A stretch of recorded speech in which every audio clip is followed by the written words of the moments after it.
கடவுள் எல்லாருக்குமே சமமானவர் தான். ஒருபோதும் இறைவன் எந்த மனுஷங்களையும் தப்பான பாதைக்கு பயன்படுத்துறதே இல்லை. என்னோட நாமத்தை சொன்னாலும் தர்ம காரியங்களுக்கு உட்படாம அதர்ம காரியங்களை யார் பண்ணாலும் அது குற்றம்தான். சிவந்தான்னு தெரிஞ்சாலும் நெற்றிக்கண்ணை திறப்பினும் குற்றம் குற்றமேன்னு சொன்ன நக்கீரன் வாழ்ந்த மண் இது.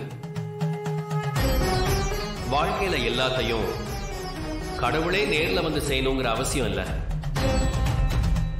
சில நேரங்கள்ல அவரால் தேர்ந்தெடுக்கப்பட்ட மனுஷங்களை கடவுள் கருவியா பயன்படுத்துவார். கடவுள் கருவியா பயன்படுத்துறதுல நல்லவங்களும் இருப்பாங்க, கெட்டவங்களும் இருப்பாங்க. அந்த மாதிரிதான் உன்னோட எல்லா செயல்களையும் நீயே நேரடியா செஞ்சு முடிக்கணும்னு நினைக்காத பூமி.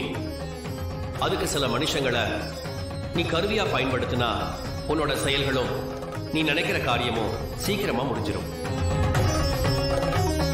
நைந்து போன சட்டைய மனுஷங்க மாத்திக்கிற மாதிரி இந்த ஆன்மாவும் உடலை மாத்திக்கும். ஏற்றி இறக்கி இருகாலும் பூரிக்கும் காற்றை பிடிக்கும் கணக்கறிவார் இல்லை. காற்றை பிடிக்கும் கணக்கறிவாருக்கு கூற்றை உதைக்கும் குறி அதுவாமே. நாளைக்கு நடக்க போற ஆகிய விரதமும் ராணி காளி வேஷம் போட்டு வேட்டைக்கு போறதும் முடிவுல தெய்வ பலமா மாறி நினைச்ச காரியம் கை கூடணும்னா உன் மந்திர சக்தியை பயன்படுத்துறத விட்டுட்டு மனுஷங்க மாதிரி உன்னோட தந்திர சக்தியை அதிகப்படுத்து. நீ இப்ப வரைக்கும் யார் யாரையெல்லாம் அழிச்சியோ அதுல நீ ஒன்னையே அறியாம சில பேரை விட்டுருப்ப. அவங்கள கருவியாக்கு. நீ கேட்ட கேள்விக்கான பதிலும் உனக்கு கிடைக்கும். காட்டோட மேற்கு திசையில வாதமுனியோட சமாதி இருக்கும். அங்க போய் நீ யோசிச்சு பார்த்தா உனக்கான விடை கிடைக்கும்.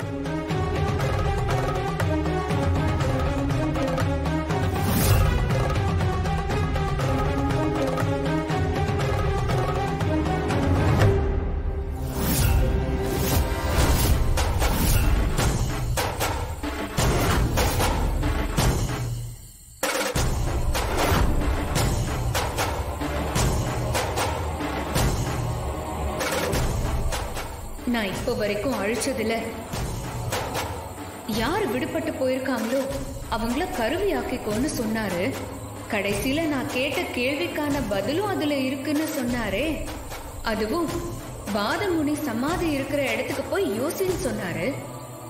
அப்படின்னா ரெண்டுத்துக்கும் ஏதோ ஒரு சம்பந்தம் இருக்குமோ? அடுத்த மாயலோக அதிபதி நீதான்.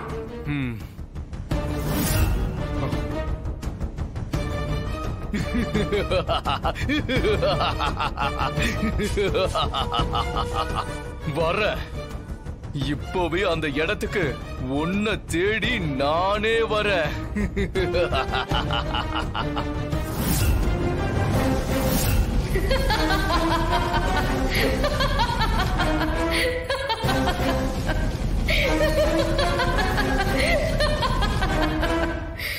என்னோட தந்திர வழியில நீ விழுந்துட்ட. இனி உன்னை எப்படி ஆட்டி படைக்கிறதுன்னு எனக்கு நல்லாவே தெரியும். நீ இப்போ நேரா எங்க போவேன்னு எனக்கு நல்லா தெரியும். சரியான நேரத்துல என் சங்கடங்களை தீர்த்து வச்ச ஈசனுக்கு என்னோட கோடான கோடி நன்றி.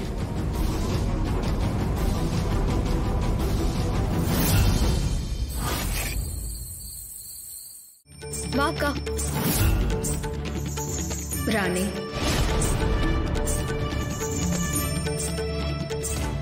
அக்கா, நாளைக்கு நான் காளி வேஷம் போட்டுக்கின்னு தெற்கு திசையில இருக்கிற ஐம்பெரும் படைய நான் சந்திக்கணும்னு சொல்றாங்க. அவங்கள நான் சந்திச்சு பல புண்ணிய நதிகளை உருவாக்குன புனித நீரோட தீர்த்தம் எல்லாம் வாங்கணும்னு சொல்றாங்க. எனக்கு என்ன பண்றதுன்னே தெரியலக்கா.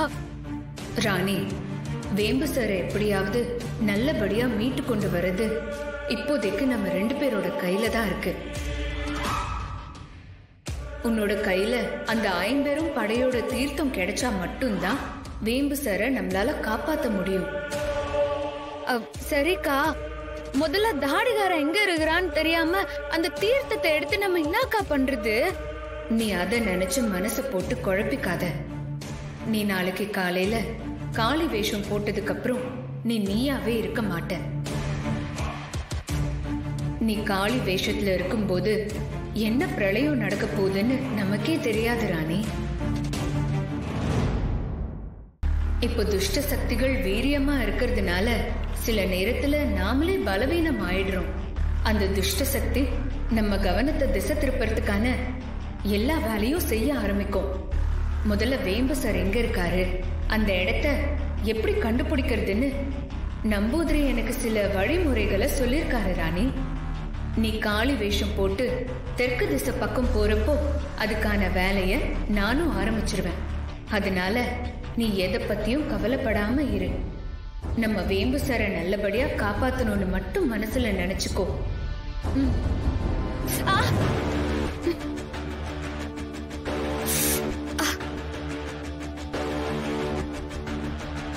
என்னாச்சு ராணி? அக்கா, நீ சொன்னல நாம எப்படியாவது நல்லபடியா தாடிகாரனை காப்பாத்தணும்னு. அத கேட்டதும் வயிற்றுக்குள்ளார இருக்கிற குட்டி பொம்மி ஆமான்னு எட்டி ஒதியுது. 1000 தான் இருந்தாலும் தான் ஆடலனாலும் தன்னோட சத ஆடுன்னு சொல்லுவாங்கல்ல, அதனாலதான் ராணி நாம பேசினதுக்கு பாப்பா எட்டி ஒதிச்சு தன்னோட பங்க காமிக்குது. ஆமாக்கா.